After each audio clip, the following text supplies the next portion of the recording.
এত বড় হত্যাযজ্ঞ যে চলছে তখন যে মানে ডকুমেন্টেশন রাখা, ছবি রেখে প্রুফ এটা রাখার মতো অবস্থায় তারা ছিল না। আপনারা দেখেছেন, আমরা সবাই দেখেছি। শুধুমাত্র ক্ষমতায় থাকার জন্য ওই 2013 5ই মে থেকে এই যে 5ই অগাস্ট আমরা 24 পর্যন্ত এটা তো লাগাতার চলেছে। মানে এটা একসময় এই যে ব্যাপকভাবে নাম্বারটা ছিল এখানে 5ই মের দিন। কারণ আমরা যখন সকালবেলা যে ওয়াশ আউট করার পরে সকালবেলা যখন নিউজ দেখছি বা নিজেদের আত্মীয় স্বজন যারা এখানে ছিলেন, আমাদের নিজেদের মাদ্রাসার পরিচিত ভাই বোন আলেম ওলামা যারা ছিলেন, তাদের কাছ থেকে যেটা শোনা যে যারা বেঁচে ছিল পালিয়ে লুকিয়ে পিছন দিক দিয়ে বের হয়ে আসতে হয়েছে। এবং এই নাম্বারটা আসলে কত, এই যে আপনি বললেন আজকে পর্যন্ত কিন্তু সংখ্যাটা অ্যাকুরেট সংখ্যাটা সামনে আসেনি, আসতে দেয়া হয়নি আসলে। আরেকটা অনেক বড় বলবো যে আমাদের আলেম ওলামারা অনেকেই দেখা যায় তো হয়তো এতিম ছিলেন, যাদের পরিবার থেকে বলারও কিন্তু কেউ ছিল না। তো সেই জায়গা থেকে আমরা মনে করি যে এই বয়ানগুলো, এই যে আজকের যে কথাগুলো উঠে এসছে, কার কি তখন ওই প্রেক্ষাপটে কাদের কি বক্তব্য ছিল, মন্তব্য ছিল মিডিয়া থেকে শুরু করে তৎকালীন স্বৈরাচার সরকারের।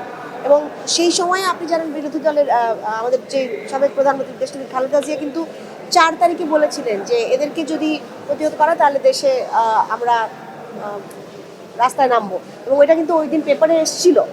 এবং আমাদের মরহুম দেশের খালেদা জিয়া কিন্তু তার পরের দিনও সংসদে যেদিন যখন উত্থাপিত হয়, সংসদে সেটা উত্থাপন করেছিলেন যে এতজন আলেম ওলামা তাদেরকে, এবং ছোট কোমল মানে আপনি যেটা বললেন মাদ্রাসার ছাত্র আমাদের যারা, তাদেরকে কেন হত্যা করা হলো এবং এই নাম্বারটা কেন লুকানো হলো।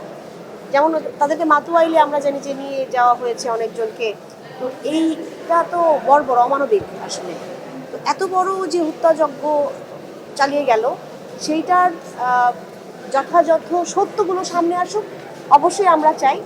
এটা আমি যেখানেই থাকি, যে সরকারের পক্ষ থেকেও বলছি, আমি আমাদের নাগরিকদের পক্ষ থেকে বলছি, আমাদের যারা আমরা আছি যাদেরকে হারিয়ে ফেলেছি তাদের জন্য বলছি যে এরকম হত্যাযজ্ঞ আমরা কখনোই বাংলাদেশের মাটিতে চাই না।